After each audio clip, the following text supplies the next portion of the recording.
Hola, yo soy Camila Zuluaga. Y yo, Sebastián Nora. Y esto es La Intérprete. Bienvenidos.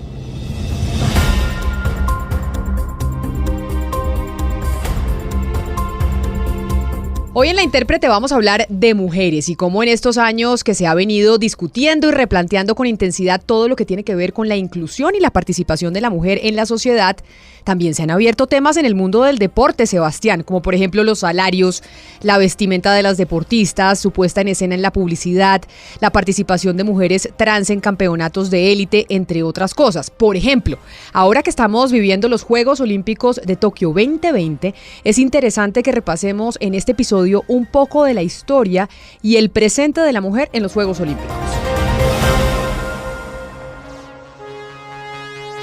Y Camila, como todo lo que tiene que ver con la vida en sociedad, de esto lo sabemos y lo reconocemos, pues el rol de la mujer apareció tarde y en condiciones pues más limitadas comparados con los hombres.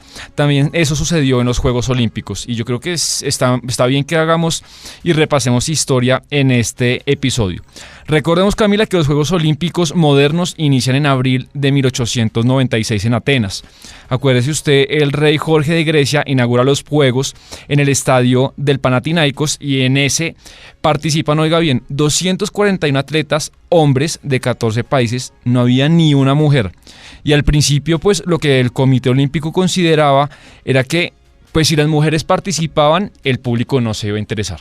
Pero mire, por eso que usted está contando, Sebastián, es importante seguir con la historia. Y es que en la siguiente edición, en el año 1900, en los Olímpicos de París, se habilitaron las primeras disciplinas para que compitieran mujeres. Estas fueron golf y tenis. Y en aquellos Juegos participaron 1.184 hombres y solo 16 mujeres.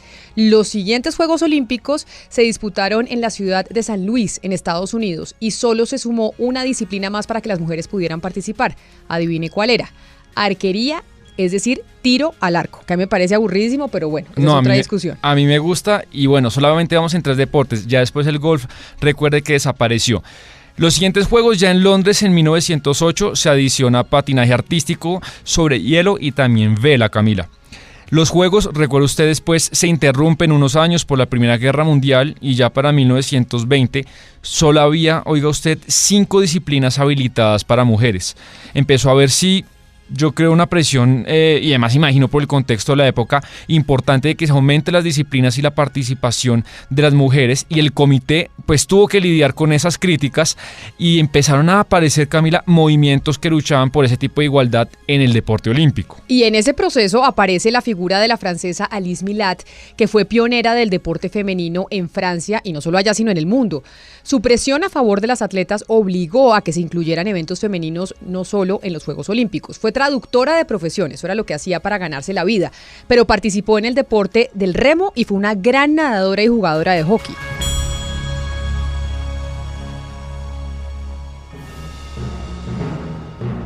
Ya después, en 1921, pues se organiza el primer evento deportivo femenino a nivel internacional en Montecarlo, que fue repetido en 1922 y en 1923.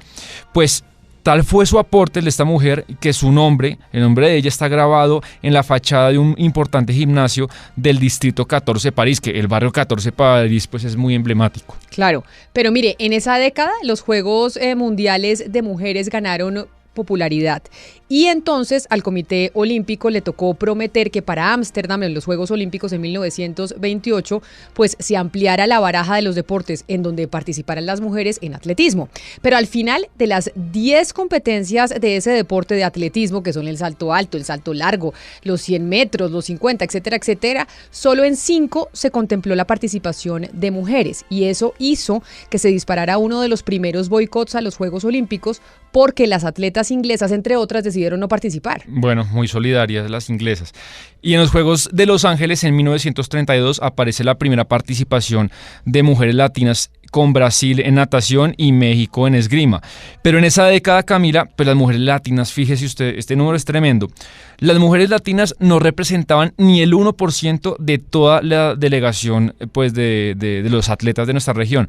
Y si bien se habían alcanzado algunos avances, todavía no existía, por ejemplo, ningún deporte grupal de mujeres. Ningún deporte, solo todos los grupales eran para hombres.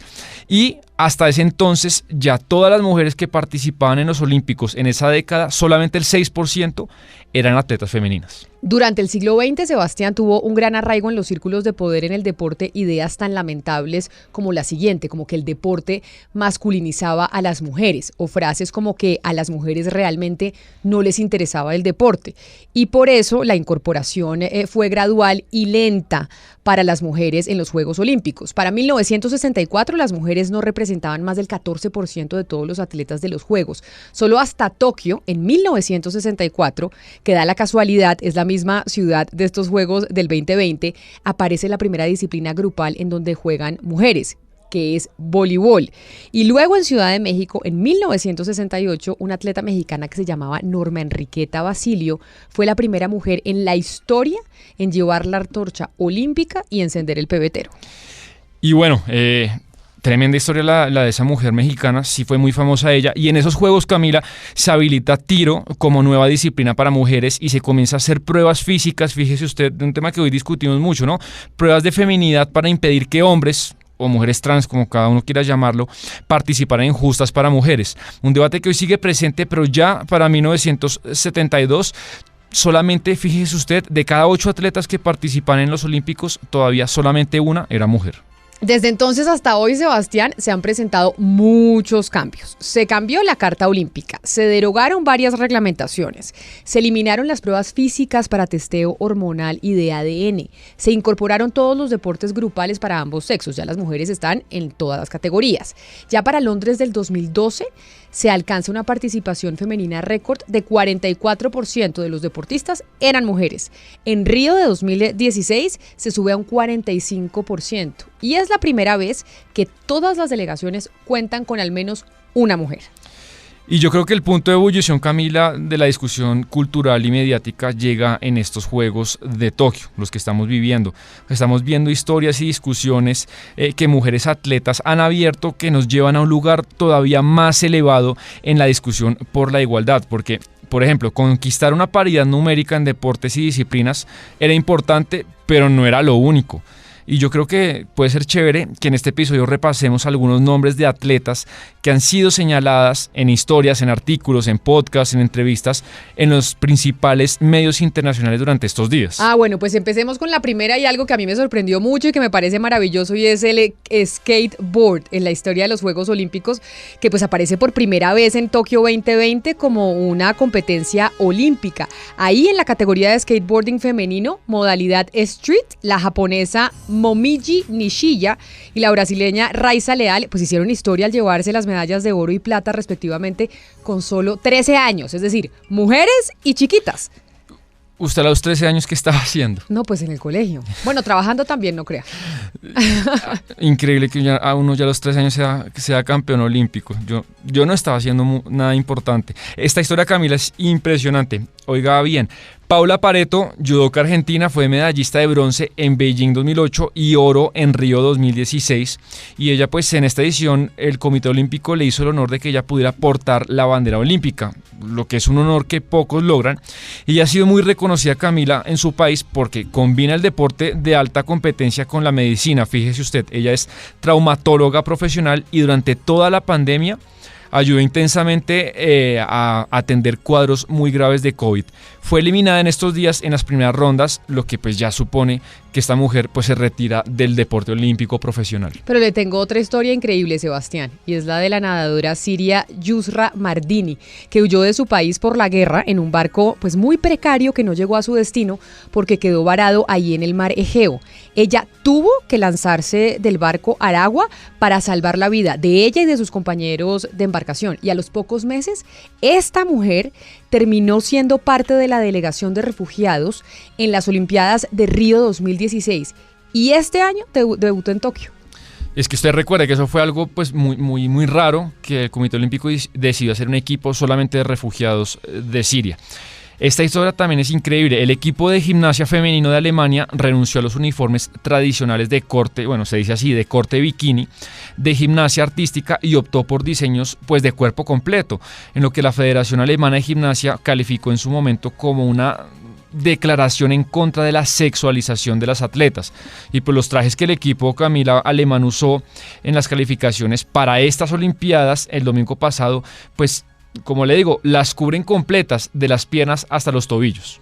Es que acuérdese, Sebastián, que los vestidos de las gimnastas olímpicas son como un vestido de baño enterizo. Pero sobre esto que usted dice, Sebastián, hay una gimnasta del equipo alemán que se llama Elisabeth Seitz, que explicó que esto se trataba de decirle al mundo que las gimnastas tenían que ponerse con lo que se sintieran cómodas y que ellas podrían decidir o deberían poder decidir qué ponerse y con qué salir. Y que querían mostrarle al mundo pues que cada mujer debería poder tomar su decisión, que hoy en día no es así en los Juegos Olímpicos. Bueno, y hay una cantidad de historias, hay historias, por ejemplo, lo que pasó con Simone Biles, que también es increíble, y yo creo, Camila, que quizá el último debate que falta por definir en esto, yo tampoco logro definir mi posición, que es el tema de las mujeres trans. Eso nos da para otro podcast, Sebastián. Sí. Eso nos da para otro capítulo de La Intérprete. ¿Qué va a pasar con las mujeres trans? Complicado. Si pueden estar en la categoría de mujeres o no. Es un debate gigantesco. Pero hasta ahora lo que estamos viendo es que ya la mujer por fin está logrando tener una participación igual de importante a la de los hombres.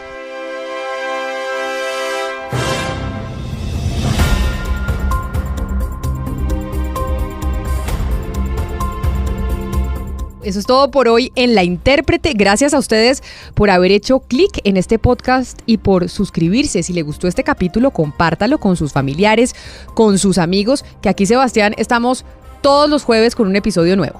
Y estaremos el próximo. Estaremos el próximo en todas las plataformas digitales, en Spotify, en Deezer, en Apple Podcast y, por supuesto, en bluradio.com. Hoy La Intérprete se hizo posible gracias a los textos de Sebastián Nora, a la corrección de estilo de Diana Mejía y a la musicalización de Gonzalo Lázari. Y a la producción de Juan David Sanabria.